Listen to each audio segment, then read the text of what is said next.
तो दोस्तों, एक और नया दिन और मैं बलजीत परमार हाजिर हूँ एक नई कहानी, एक नया किस्सा लेकर। पिछले दिनों आपने सुना होगा, मुंबई में बहुत बड़ी शादी, अमीर शादी, दुनिया भर से वीवीआईपी गेस्ट वहाँ पे हाजिर, और हमारे देश के प्रधानमंत्री भी कुछ समय के लिए उस शादी में शामिल होने के लिए पहुँचे।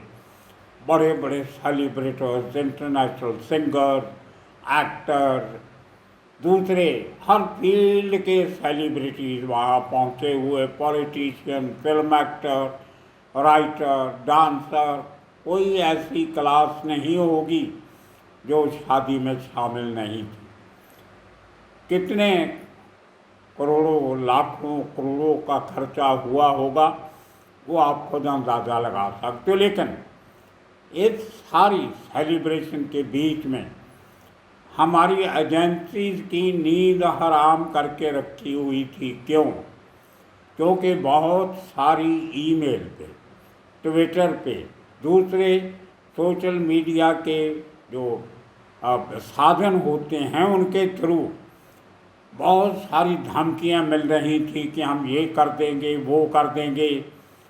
इस किस्म की धमकियां जो किसी भी बड़े मौके पे रंग में भंग डाल सकती है। खतरा तो होता है।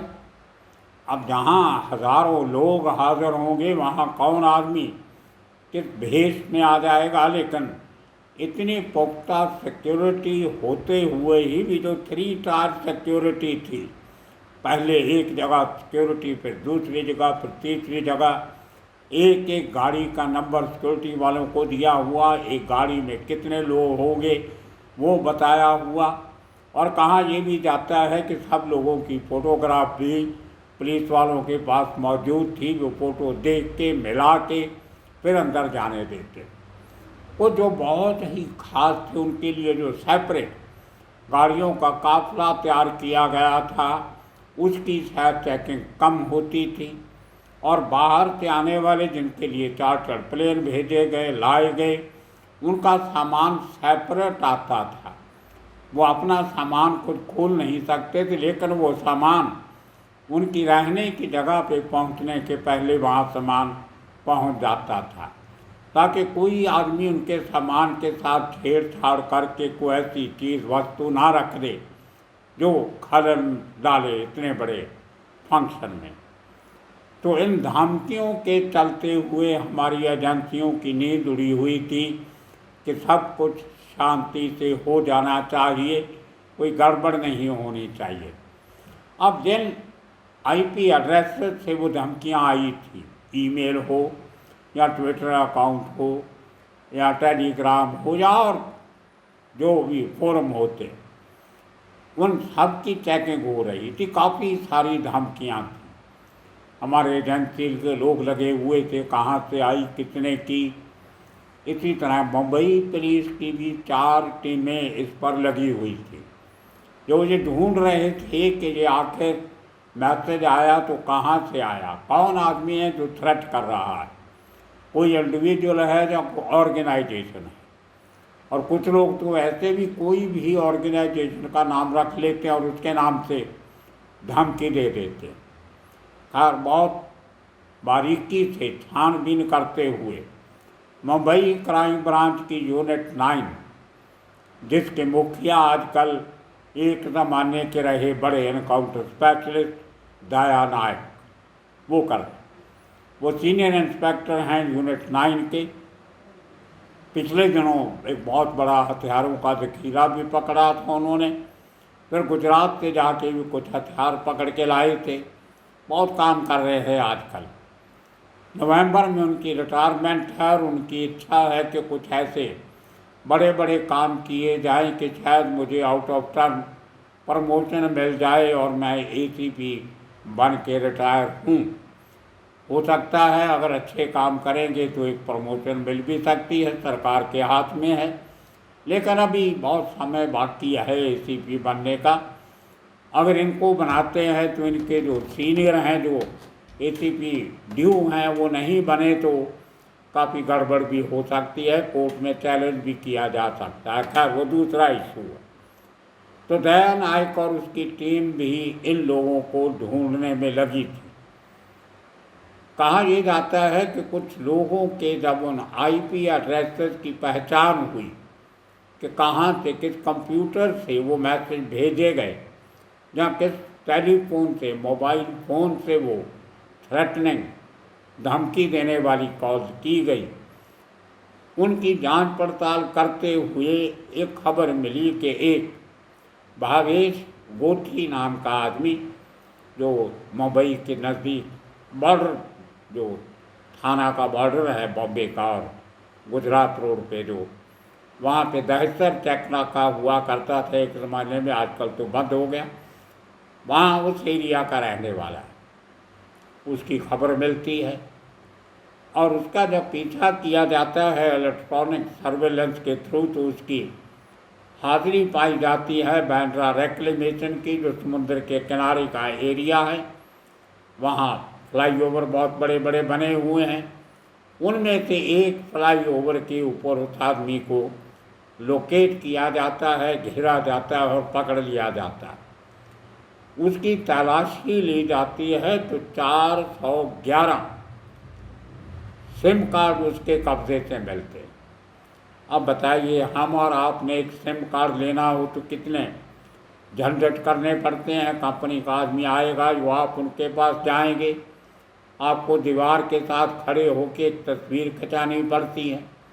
उसके बाद फिर वो चेकिंग बैकिंग करते हैं, आधार कार्ड दिखाना पड़ता है, रेसिडेंशियल प्रूफ, कई कुछ दिखाने के बाद 48 घंटे में से 24 घंटे में वो लोग प्रॉपर वेरिफिकेशन करके फिर आपको कनेक्शन देते हैं या नया सिम कार्ड देते हैं।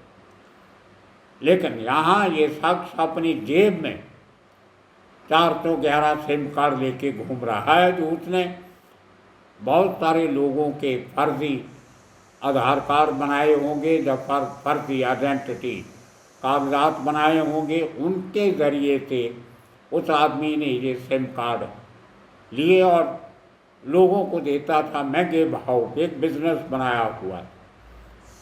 अब ऐसे जो कार्ड होते हैं जो इस्तेमाल कोई और करता है और होते किसी और के नाम पे है, उनका जो इस्तेमाल है वो एंटी नेशनल एलिमेंट भी कर सकते हैं और एंटी नेशनल एलिमेंट भी, एंटी सोशल एलिमेंट भी कर सकते हैं। देश के दुश्मन और समाज के दुश्मन, बहुत खतरनाक खेल है। बेचने वाले को शायद पता नहीं होगा कि जो आदमी खरीद रहा है वो इसका इस्तेमाल किस किस काम के लिए कर सकता है। और मुझे लगता है कि वो शख्स एक या एक से ज़्यादा जिन्होंने मोबाइल फ़ोन का सिम कार्ड का इस्तेमाल करते हुए ये धमकियां दी थी, वो पकड़े गए होंगे। उनकी मिली इन्फॉर्मेशन के बाद जहाँ से उन्होंने ये सिम कार्ड प्रोक्योर किए थे, लिए थे या खरीदे थे, उन तक पुलिस पहुँची और इस भावेश गोठी को पकड़ा।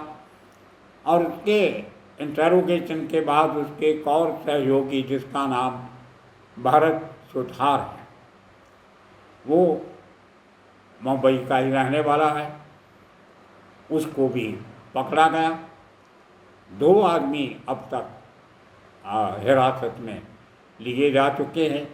वो जुहू एरिया में एक जुहू गली है, बहुत फेमस गली है, जो ईस्ट और वेस्ट में जब जुहू से हम निकलते हैं अंधेरी जाने के लिए हाईवे की तरफ, तो वो शॉर्टकट रास्ता पड़ता है। आजकल तो एक बर्फी वाला ब्रिज भी बन गया है, लेकिन जुहू गली अभी भी बहुत फेमस है। बहुत सारे एक ज़माने में बड़े टेरर मॉड्यूल भी उस गली से पकड़े गए थे, जिन्होंने मुंबई में बसों में और ट्रेनों में बलात्कार करने की योजनाएं बनाई थी। उस गली में काफ़ी सारे क्रिमिनल एलिमेंट पहले भी थे, आज भी हैं। तो ये सब जो है भरत सुतार, ये उसी जुहू गली का रहने वाला है, उसको पकड़ा है। और इतनी सी इंफॉर्मेशन, सिर्फ इतनी कि हमने 411 और उसके पास से 9 भारत से पकड़े, तो total 420 SIM card crime branch unit 9 जो कांदीवली में है, उनका ऑफिस है। दया नायक उसके सीनियर हैं, उन्होंने पकड़े, लेकिन इस बात का कोई जिक्र नहीं किया कि इनका अनिल अंबानी और अंबानी परिवार की शादी, जो मुकेश अंबानी और उसके बेटे की जो शादी हो रही है, फैमिली का फंक्शन, हालांकि अनिल अंबानी भी था वहाँ पे, तो इस अंबानी परिवार की जो इतनी बड़ी महंगी वीवीआईपी शादी, उसमें खलल डालने वाले लोगों को पकड़ा गया। उस बात का जिक्र नहीं किया और करेंगे भी नहीं, क्योंकि ये एक बड़ा हाईली सेंसिटिव किस्म का इशू होता है। अगर ऐसे कुछ खबर शादी को दौरान आ जाती तो बहुत सारे लोग शायद डरते कि छोड़ो, हमने क्या लेना है, जहाँ आते और फटाफट अपनी शक्ल दिखा के भाग जाते। तो ऐसी बातों से बचना चाहिए।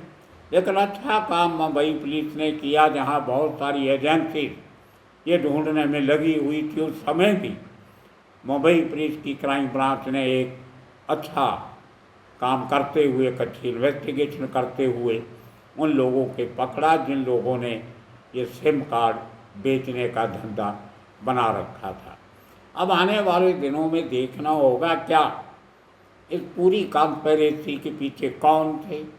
कुछ सरपरे यंगस्टर थे, कुछ शरारती एलिमेंट थे, या कोई वहाँ पे कुछ सीरियस अटेम्प्ट थी इस शादी को में दखल देने की। मुझे लगता नहीं कि उसका खुलासा कोई एजेंसी करेगी, लेकिन फिर भी फिल्टर हो के इधर उधर से खबर थोड़ी बहुत तो निकल आती है।